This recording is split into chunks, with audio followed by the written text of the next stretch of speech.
नमस्कार। आज हम CISF अधिनियम 1968 की धारा 4 पर थोड़ी गहराई से बात करेंगे। हमारे पास देखिए इस धारा का ओरिजिनल टेक्स्ट है, एक सिंपल एक्सप्लेनेशन भी है और कुछ MCQs यानी सवाल जवाब भी हैं। तो आज का मकसद है ये समझना कि CISF में जो बड़े अफसर होते हैं उनकी नियुक्ति अपॉइंटमेंट कैसे होती है और उन्हें पावर कहाँ से मिलती है। तो सबसे पहले बात करते हैं अपॉइंटमेंट की। सेक्शन 4 का जो पहला पार्ट है वो कहता है कि सेंट्रल गवर्नमेंट फोर्स के लिए एक DG मतलब डायरेक्टर जनरल और जरूरत के हिसाब से दूसरे सुपरवाइजरी ऑफिसर नियुक्त कर सकती है। ये जो है ना जरूरत के हिसाब से, ये थोड़ा इंटरेस्टिंग लगा मुझे। इसका मतलब क्या है असल में?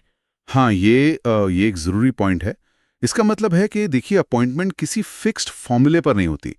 ऐसा नहीं कि हर साल इतने अफसर चाहिए या कोई एग्जाम पास करने से ही हो जाएगा, बल्कि सेंट्रल गवर्नमेंट देखती है, वो असेस करती है कि फोर्स को अभी किस लेवल के कितने अफसरों की ज़रूरत है। अच्छा। और ये ज़रूरतें तो बदलती रहती हैं, आप जानते हैं। शायद कोई नई सिक्योरिटी चुनौती आ गई या फोर्स का साइज बढ़ गया। तो ये सिस्टम थोड़ा फ्लेक्सिबल है। हमारे पास जो सवाल जवाब हैं वो भी यही कहते हैं कि ये पूरी तरह से केंद्र सरकार का फैसला है, संसद की मर्जी या सिर्फ किसी एग्जाम का रिजल्ट नहीं है ये। समझ गई। तो ये एक तरह से जरूरत के हिसाब से लीडरशिप तय करने का तरीका है, फ्लेक्सिबल जैसा आपने कहा। चलिए अब आते हैं शक्तियों पर, मतलब पावर्स पर। जब ये अफसर नियुक्त हो जाते हैं तो उन्हें अपना काम करने का अधिकार कहाँ से मिलता है? क्या उनकी पावर्स की कोई लिमिट नहीं होती? नहीं, बिल्कुल नहीं। यहीं पर सेक्शन 4 का जो दूसरा हिस्सा है वो बहुत अहम हो जाता है। वो साफ साफ कहता है कि DG और जो दूसरे सुपरवाइजरी ऑफिसर्स हैं उनको वही पावर्स और अधिकार मिलेंगे जो इसी एक्ट मतलब CISF एक्ट 1968 के तहत दिए गए हैं। वो सिर्फ उन्हीं पावर्स का इस्तेमाल कर सकते हैं। अच्छा। तो मतलब सीधा है, पावर का सोर्स सिर्फ और सिर्फ ये कानून है और कुछ नहीं। ओके, तो सारी पावर इसी कानून की किताब से आ रही है। जैसे हमारी सिंपल वाली व्याख्या में भी लिखा है, सिक्योरिटी ऑर्डर्स देना, फोर्स कहाँ लगानी है ये तय करना, या फिर डिसिप्लिन बनाए रखना, ये सब कानून के दायरे में ही होगा। ये मनमानी रोकने के लिए बहुत जरूरी लगता है, खासकर एक यूनिफॉर्म्ड फोर्स में। हाँ बिल्कुल, और ये जो लिमिट है ना, ये बहुत हमारे सवाल जवाब भी दिखाते हैं। इससे कुछ बातें एकदम पहली बात कि पावर्स मनमानी नहीं है, वे कानून में डिफाइंड है। दूसरी, ये पावर पूरे देश में एक जैसी है। ऐसा नहीं कि दिल्ली वाले अफसर के पास ज्यादा पावर हो और चेन्नई वाले के पास कम।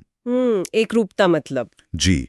और तीसरा, ये अधिकार कहीं और से नहीं आते, जैसे UPSC या स्टेट पुलिस के कानूनों से नहीं मिलते, सिर्फ और सिर्फ CISF एक्ट से। तो ये पूरे सिस्टम को एक लीगल बेस और यूनिफॉर्मिटी देता है। ये इंटरेस्टिंग है कि पावर्स इतनी स्ट्रिक्टली सिर्फ इसी कानून से बंधी हैं।